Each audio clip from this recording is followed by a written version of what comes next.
और मेरा ये मानना है कि बीजेपी एक गुंडों की पार्टी है, अनपढ़ गुंडों की पार्टी है। वो सिर्फ गुंडागर्दी करते हैं और पेट्रनेज देते हैं गुंडों को। वो रकम नहीं बनी और वो शख्स पैदा नहीं हुआ जो राघव चड्ढा को, आम आदमी पार्टी को या अरविंद केजरीवाल को खरीद ले। मैं साफ तौर पे अपने विरोधियों को कहना चाहता हूं, हम बीजेपी में विलय करते हैं। पिछले 12 सालों में भारतीय जनता पार्टी की केंद्र की सरकार, माननीय प्रधानमंत्री नरेंद्र मोदी जी के नेतृत्व में जो सरकार चल रही है, उसने कई मजबूत ऐसे फैसले लिए जो आज से पहले नेता फैसले लेने से शायद डरते थे।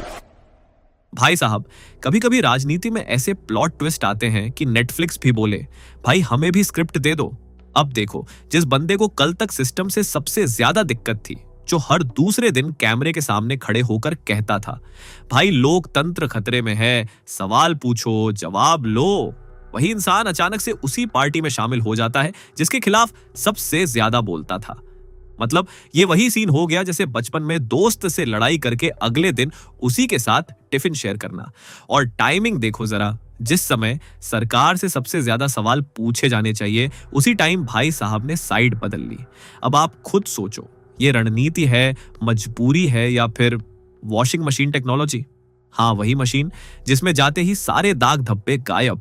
पहले जो लोग गुंडागर्दी बोल रहे थे, अब वही लोग विकास पुरुष बोलने लगते हैं। इतना क्लीन ट्रांसफॉर्मेशन तो फेयर एंड लवली भी नहीं देता भाई। और ये सिर्फ एक केस नहीं है, हाल ही में एक और नेता पर रेड पड़ी, 2-3 दिन तक न्यूज में छाए रहे, फिर अचानक टिंग, पार्टी ज्वाइन और सब सेट, जैसे गेम में चीट कोड डाल दिया हो, क्लियर ऑल इश्यूज। अब यहां पे असली सवाल उठता है, क्या ये सब कोइंसिडेंस है या पैटर्न? लेकिन नहीं, डोंट कनेक्ट द डॉट्स, वरना चैनल बंद हो जाएगा भाई। वैसे चुनाव का माहौल भी इस बार बड़ा अजीब है। मुद्दे गायब हैं, बेरोजगारी, महंगाई, एजुकेशन, सब साइड में। और सामने क्या चल रहा है? मछली कौन ज्यादा खाएगा, कौन ज्यादा नॉनवेज खाएगा? भाई ये इलेक्शन है या मास्टर शेफ का फाइनल? आप मछली खाएंगे? कभी खाएंगे तो बोलिए, मैं खुद बना के देंगे। टेबल में बैठ के दोनों मांस खाने का कंपटीशन करूंगा। लास्ट में मैं आपसे 1 केजी ज्यादा ही मांस खा जाऊंगा। और मीडिया का रोल तो अलग ही लेवल पर है। रिपोर्टिंग कम, ड्रामा ज्यादा। कभी कोई एंकर इतनी एक्साइटमेंट में चिल्ला रहा होता है जैसे आईपीएल का आखिरी ओवर चल रहा हो। Breaking news, 90% voting. अभी की बड़ी खबर, रिकॉर्ड तोड़ वोटिंग। पश्चिम बंगाल में शाम 5 बजे तक करीब 90% वोटिंग हो चुका है। अब एक और इंटरेस्टिंग चीज, लाखों वोट कटने की बात हो रही है, लेकिन वोटिंग प्रतिशत बढ़ रहा है। ये मैथ थोड़ा कंफ्यूजिंग नहीं है क्या? और ऊपर से सत्ता की भूख, मतलब पूरा देश आपके पास है, फिर भी हर राज्य में वही इंटेंसिटी, वही आक्रामकता, जैसे पबजी में लास्ट जोन चल रहा हो और हर कोई चिकन डिनर के पीछे पागल हो गया हो। उधर देश की इकोनॉमी स्ट्रगल कर रही है, बेरोजगारी बढ़ रही है, चीजों में मिलावट तक बढ़ गई है। आजकल चाय भी असली मिले तो खुशी हो जाती है। लेकिन इन सब के बीच क्या चल रहा है? Boat ride, rally, speech, optics, मतलब ग्राउंड रियलिटी और पॉलिटिकल रियलिटी 2 अलग अलग वेब सीरीज बन चुकी हैं। और सबसे मजेदार बात, जब कोई आउटसाइडर हमारे देश के बारे में उल्टा सीधा बोलता है तो जवाब हमारे अपने लोग कम देते हैं, बाहर के लोग ज्यादा दे देते हैं। ये थोड़ा उल्टा नहीं हो गया? आपने नोटिस किया होगा, आजकल चुनाव कम और इवेंट मैनेजमेंट ज्यादा लगने लगा है। हर दिन नया शो, नई स्क्रिप्ट, नया डायलॉग, और जनता वो ऑडियंस बनकर पॉपकॉर्न खा रही है। अब देखो, इस बार वोटिंग परसेंटेज ने सारे रिकॉर्ड तोड़ दिए। 90% प्लस 91%, मतलब इतना उत्साह कि लोग बोल रहे हैं, भाई ये वोटिंग है या शादी में बुफे खुल गया?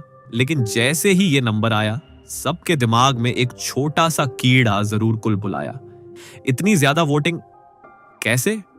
और मीडिया, ओह भाई मीडिया, कुछ एंकर तो ऐसे खुश हो रहे थे जैसे खुद इलेक्शन जीत गए हो। कैमरा ऑन, माइक्रोफोन हाथ में और एक्साइटमेंट लेवल 1000%। ब्रेकिंग न्यूज, ऐतिहासिक मतदान। इतना एक्साइटमेंट तो इंडिया मैच जीतने पर भी नहीं आता कभी कभी। लेकिन असली मजा तब आया जब डिस्कशन शुरू हुआ, कौन जीत रहा है? और सरप्राइज, एनालिसिस कम, चीयर लीडिंग ज्यादा। ऐसा लग रहा था जैसे कुछ लोग न्यूट्रल जर्नलिस्ट नहीं बल्कि फुल टाइम फैन क्लब के प्रेसिडेंट बन गए हों। अब एक और मजेदार चीज, आपने नोटिस किया होगा कि कुछ लीडर्स अचानक बहुत ज्यादा एक्टिव हो जाते हैं इलेक्शन के टाइम। कभी मंदिर, कभी मस्जिद, कभी नदी में स्नान, कभी कल्चर का प्रमोशन, मतलब पूरे साल गायब। और इलेक्शन आते ही लो भाई हम आ गए संस्कृति बचाने। और ये फूड पॉलिटिक्स भाई ये तो नेक्स्ट लेवल है। कौन मछली खा रहा है, कौन मांस खा रहा है, किस दिन खा रहा है, मतलब देश में अनएम्प्लॉयमेंट, इन्फ्लेशन, एजुकेशन जैसे इश्यूज खड़े हैं और हम डिबेट कर रहे हैं दीदी ज्यादा मछली खाएंगी या हम। सीरियसली ये इलेक्शन है या खाने का कंपटीशन। और दूसरी तरफ प्रॉमिसेस की बारिश, कोई 1000 दे रहा है, कोई 3000 दे रहा है, मतलब सीन ऐसा है जैसे दिवाली सेल चल रही हो। आपको कैशबैक मिलेगा, आपको बोनस मिलेगा, आपको स्कीम मिलेगी, पर कोई ये नहीं पूछ रहा भाई पैसा आएगा कहां से। बस प्रॉमिसेस ऐसे उड़ रहे हैं जैसे शादी में फूलों की बारिश। और जब कोई पूछ ले तो जवाब आता है अरे चुनाव खत्म होने दो फिर देखते हैं, मतलब पहले वोट ले लो बाद में एक्सेल शीट खोलेंगे। अब जरा ये भी सोचो अगर इसी तरह सारे अपोजिशन वाले धीरे धीरे गायब होते गए तो फिर चुनाव में कंपटीशन बचेगा ही नहीं। फिर क्या होगा, एक ही टीम खेलेगी, खुद ही बैटिंग करेगी, खुद ही बॉलिंग करेगी और खुद ही ट्रॉफी ले जाएगी। और फिर स्पीचेस में किसको क्रिटिसाइज करेंगे, खाली कुर्सी को। यही तो असली कंसर्न है, बैलेंस ऑफ पावर। क्योंकि अगर सवाल पूछने वाले ही नहीं रहेंगे तो जवाब देने की जरूरत किसे पड़ेगी। पर अभी जो माहौल है उसमें सवाल पूछना भी थोड़ा रिस्की स्पोर्ट बन गया है। अब सोचो जब कोई बाहर का आदमी आपके घर के बारे में कुछ गलत बोल दे तो सबसे पहले कौन रिएक्ट करता है? आप खुद, आपका परिवार, आपके दोस्त, सही ना? लेकिन यहां सीन थोड़ा उल्टा हो गया। एक विदेशी कंटेंट क्रिएटर ने इंडिया के बारे में काफी कंट्रोवर्शियल बात बोल दी, इतनी कि सुनकर आपको भी लगेगा भाई ये तो ज्यादा हो गया। लेकिन हैरानी की बात क्या थी, हमारे अपने लोग शांत और जवाब देने के लिए आगे आया। एक दूसरा देश, मतलब इमेजिन करो आपके मोहल्ले में कोई आपको कुछ बोल दे और जवाब देने आपके पड़ोस का अंकल आ जाए। आप सोचोगे भाई ये क्या सिस्टम चल रहा है। और सोशल मीडिया पर भी यही चर्चा, भाई हम खुद क्यों नहीं बोल रहे। ये थोड़ा सोचने वाली बात है। अब यहाँ पे ट्विस्ट ये आता है कि बाद में उस आदमी ने अपॉलॉजी भी दे दी, बोला भाई गलती हो गई। पर असली सवाल ये है, पहले बोला क्यों, और अगर बोला तो इतना देर तक कोई रिएक्शन क्यों नहीं आया। अब बढ़ते हैं एक और इंटरनेशनल एंगल की तरफ, जहां बात होती है ग्लोबल प्रेशर की। कुछ स्टेटमेंट्स सामने आए जहां यह बताया गया कि हमने इंटरनेशनल लेवल पर कुछ बड़े डिसीजंस लिए, जैसे कहां से ऑयल लेना है, कहां से नहीं लेना। और ये सब डिसीजंस ऐसे टोन में बताए गए जैसे यादा हाँ हमने ये किया, हमने वो भी किया, अब प्लीज हमें एक्सेप्ट कर लो। अब ये सुनकर थोड़ा अजीब लगता है, क्योंकि हिस्टोरिकली इंडिया की इमेज क्या रही है, एक स्ट्रॉन्ग इंडिपेंडेंट नेशन जो अपनी टर्म्स पर डिसीजंस लेता है। लेकिन जब ऐसे बयान आते हैं तो लोग नेचुरली सवाल पूछते हैं, क्या हम प्रेशर में आ रहे हैं?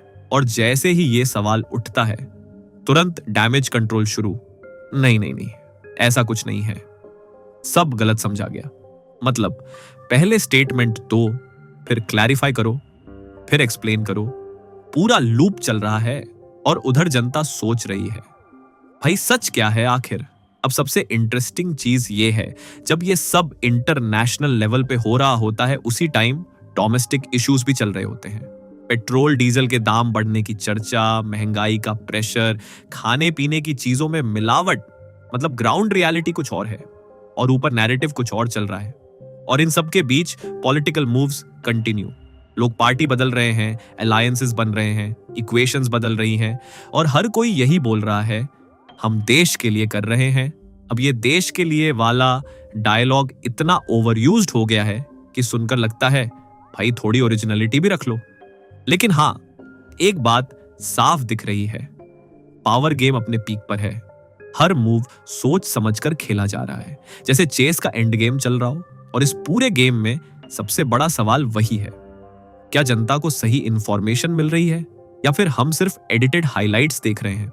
अब पूरी पिक्चर सामने है, एक तरफ पॉलिटिकल शिफ्ट्स, दूसरी तरफ मीडिया नैरेटिव्स, तीसरी तरफ इंटरनेशनल दबाव और बीच में खड़ी है जनता, कंफ्यूज्ड, फ्रस्ट्रेटेड, लेकिन फिर भी उम्मीद लगाए हुए। अब सीधी बात करते हैं, लोकतंत्र चलता कैसे है? सिंपल, सवाल पूछने से। अगर सवाल ही बंद हो गए तो फिर लोकतंत्र ऑटो मोड पर चला जाएगा। और ऑटो मोड में गाड़ी कभी भी कहीं भी जा सकती है। आज जो हम देख रहे हैं वो सिर्फ एक दो नेताओं का पार्टी बदलना नहीं है, ये एक पैटर्न बनता जा रहा है। जिसे कल तक गलत कहा जा रहा था, आज वही सही हो जाता है, और जो आज सवाल पूछ रहा है उसे प्रॉब्लमैटिक बना दिया जाता है। अब आप खुद सोचो, अगर सारे ऑपोजिशन धीरे धीरे खत्म हो गए तो फिर चेक्स एंड बैलेंसेस कौन रखेगा? कौन बोलेगा भाई ये गलत है?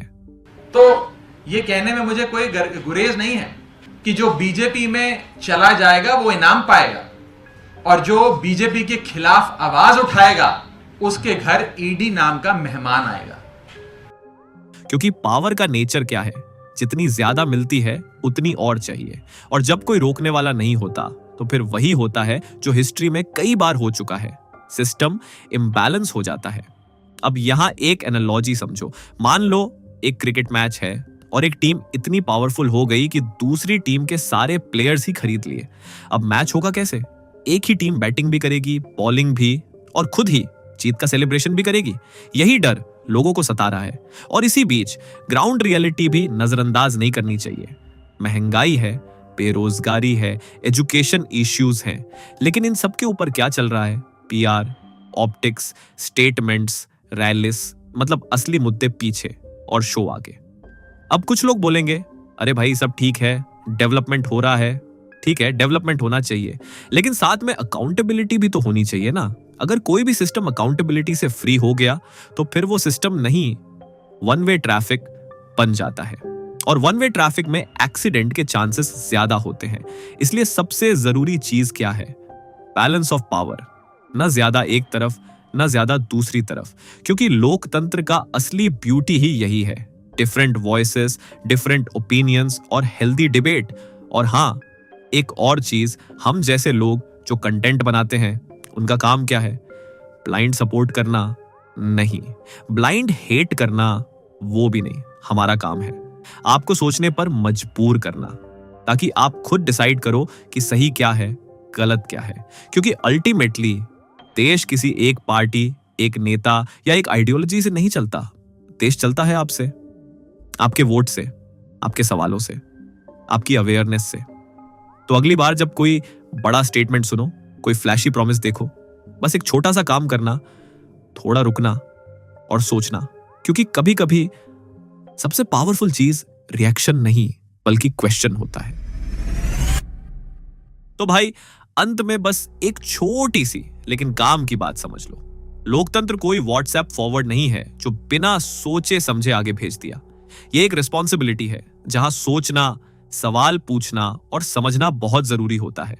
क्योंकि अगर हम सिर्फ हेडलाइंस देखकर ओपिनियन बना लेंगे तो फिर डिसीजन हमारा नहीं, किसी और का होगा। और याद रखना, देश चलाने वाले नेता होते हैं, लेकिन देश बनाते हैं जागरूक लोग। अब थोड़ा ह्यूमर भी हो जाए, अगर आप बिना सोचे वोट देते हो तो वही हालत होती है जैसे बिना देखे ऑनलाइन ऑर्डर कर दिया। फोटो में बर्गर दिखा था और घर पर आया बेसन का लड्डू।